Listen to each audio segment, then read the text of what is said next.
All right, turning now to your community focus with Rhode Island Recycled Metals just in court this afternoon after 2 fires there. Will there be any substantial changes along the Providence River? Joining me now to talk about that and much more is Providence Mayor Brett Smiley. Thanks for being here. Happy to be here. So Mayor, let's talk big picture. Let's zoom out a little bit. We've been talking a lot about Rhode Island Recycled Metals and some of the complaints about safety hazards there and the impacts on the community. I'm wondering, do you think what's happening on the Providence River in terms of industrial activity will ever change, or do you think the landscape of that area might be different in 10, 20 years? I mean, I hope that it continues to evolve, but I also hope that it stays a working waterfront. That's a source of good jobs. It is a unique economic asset that only Providence and Quonset have, and so I want to take full advantage of that. That can be a source of great economic wealth for our community. You know, there are various businesses along the waterfront that are already doing more. We're assembling wind turbines and doing work that is really important for our future that's not scrap yards. So I think it should remain industrial, but I think we should continue to strive for higher and better uses as we go. And just quickly, what do you think of the judge's ruling allowing them to reopen with these new conditions in place? You know, I'm disappointed in today's ruling, but the court case isn't over. I trust that the Attorney General will see through the other pending issues that he's continuing to litigate.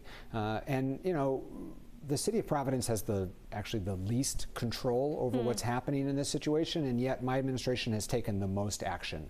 We haven't granted them a permit. We sought a temporary restraining order. That was denied. So the state has far more tools at their disposal. The Attorney General is now actively engaged, and I trust that he will see this through. Let's stay on the topic of the Providence River. WaterFire, there's been some reporting lately that they're in some financial trouble.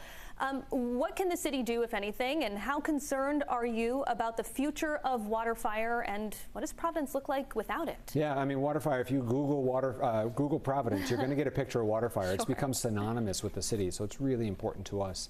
But the benefit inures to more than just the city. In fact, when you go out to dinner in the city, if you rent a hotel room, most of those tax revenues go to the state.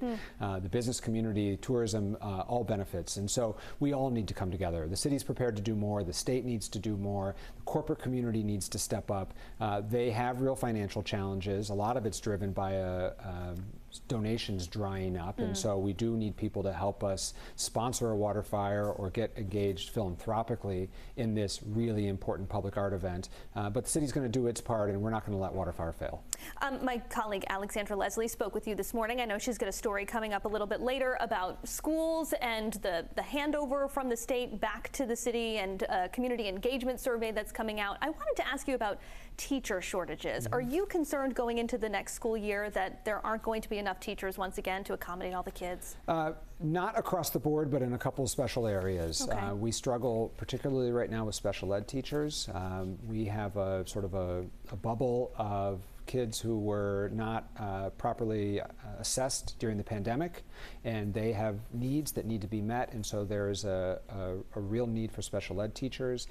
We always struggle to have certain MLL certified teachers, and so there are a couple areas where we will have continued recruitment challenges, but not across the board. And again, my colleague Alexandra Leslie will have more on Providence schools coming up tonight at 5 and 6. And before I let you go, Mayor, we learned that Eastside Marketplace is going to be closing. Stop and Shop owns that market now and is shutting them down in the fall. Are you concerned about a lack of supermarkets in that area, and any sense of what might replace it? I am concerned about that space being vacant. That happens to be my neighborhood supermarket, and I've been in touch with the real estate broker who is responsible now with finding a new tenant, have offered our assistance. I know a lot of our neighbors and friends want to see a new market go in there, but it's ultimately going to be a private business transaction. But as a shopper, I have a vested interest in this one, and I hope that they find a good new tenant soon. And just about 30 seconds left. We're expecting a lot of rain potentially over the next few days. I know we've talked about this before. Do you think that there have been any improvements made in terms of what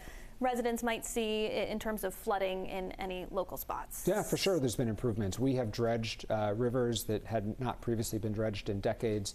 You remember my first year in office, we had flooding on Pleasant Valley Parkway regularly. That hasn't happened this year at all, which is great. We continue to work on the West River, which has been another hot spot, and all of our storm sewers are in better shape than when I found them a couple years ago. But we continue to have historic rain, and so the same advice to residents, which is make a plan. I recommend that you check your storm sewer, just get a rake or a shovel and clean them out. It's not exactly your responsibility, but it's your house. And so take that extra step. It only takes a few minutes. And if you have a blocked sewer before the storm comes, call 311 and we'll send a crew out. All right, Providence Mayor Brett Smiley, thanks so much for being here. Great, thank you.